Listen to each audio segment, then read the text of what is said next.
Hi hello ನಮಸ್ಕಾರ ವೀಕ್ಷಕರೇ, creative ಮಾಧ್ಯಮ ಕನ್ನಡ ಯೂಟ್ಯೂಬ್ ಚಾನಲ್ಗೆ ತಮ್ಮೆಲ್ಲರಿಗೂ ಸ್ವಾಗತ ಸುಸ್ವಾಗತ.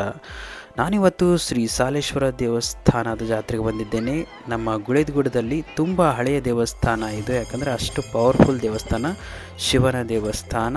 ಇವತ್ತು ಜಾತ್ರೆ ಇದ್ದ ಕಾರಣ ನಿಮಗೋಸ್ಕರ ಎಲ್ರಿಗೂ ತೋರಿಸೋಣ ಅಂತ ಇಲ್ಲಿ ಬಂದಿದ್ದೇನೆ. ನೋಡ್ತಿರ್ಬೋದು, ಮೆರವಣಿಗೆ ಮೂಲಕ ಬಾಳೆಗೊನೆಯನ್ನು ತರ್ತಾ ಇದ್ದಾರೆ. ಆ ಬಾಳೆಗೊನೆಯನ್ನು ರಥಕ್ಕೆ ಕಟ್ಟಿ ನೆಕ್ಸ್ಟ್ ಪಲ್ಲಕ್ಕಿ ಮೆರವಣಿಗೆ ಮಾಡಿದ ತಕ್ಷಣವೇ ರಥೋತ್ಸವ ನಡೆಯುತ್ತೆ. ಇನ್ನೊಂದು ವಿಶೇಷತೆ ಏನಂತಂದರೆ, ಈ ಒಂದು ಜಾತ್ರೆಗೆ ಕಡ್ಲೆಕಾಯಿ ಜಾತ್ರೆ ಅಂತಲೂ ಕರೀತಾರೆ. ಭಾರತ ಹುಣ್ಣಿಮೆ ಮರುದಿನ ಶ್ರೀ ಸಾಲೇಶ್ವರ ಜಾತ್ರೆ ನಡೆಯುತ್ತೆ. ತುಂಬ ಪ್ರಮುಖವಾದಂತಹ ಜಾತ್ರೆ. ನಮ್ಮ ಗುಳೇದಗುಡ ಭಾಗದಲ್ಲಿ ಎಲ್ಲ ಒಂದು ಜನ ಇಲ್ಲಿ ಬಂದು ಸೇರ್ತಾರೆ, ಯಾಕಂದರೆ ಸಾಕಷ್ಟು ಜನ ಸೇರ್ತಾರೆ. ಜಾತ್ರೆಯಲ್ಲಿ ನಾಟಕ ಆಗಿರ್ಬೋದು, ಹೀಗೆ ಸಾಂಸ್ಕೃತಿಕ ಕಾರ್ಯಕ್ರಮಗಳಾಗಿರ್ಬೋದು, ಪ್ರತಿಯೊಂದು ಅದ್ಧೂರಿಯಾಗಿಯೇ ನಡೆಯುತ್ತೆ. ವರ್ಷಕ್ಕೊಮ್ಮೆ ಜಾತ್ರೆ. ನೋಡ್ತಿರ್ಬೋದು ಎಷ್ಟು ಸಂಭ್ರಮದಿಂದ ಕರಡಿ ಮಜಲು ಬಾರಿಸ್ಕೊತ ಹಾಗೆ ಪಲ್ಲಕ್ಕಿ ಮೆರವಣಿಗೆ ಮಾಡ್ಕೊತ ರಥೋತ್ಸವ ಆಗುತ್ತೆ.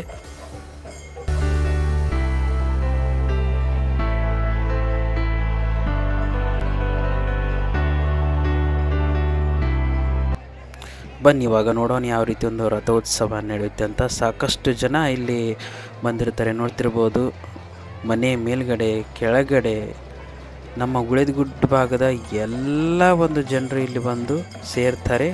ಅದೊಂದು ನೋಡಲು ತುಂಬಾ ಖುಷಿಯಾಗುತ್ತೆ.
ನೋಡಿದ್ರಲ್ಲ ವೀಕ್ಷಕರೇ, ಶ್ರೀ ಸಾಲೇಶ್ವರ ದೇವಸ್ಥಾನದ ರಥೋತ್ಸವ ಯಾವ ರೀತಿ ನಡೀತು ಅಂತ.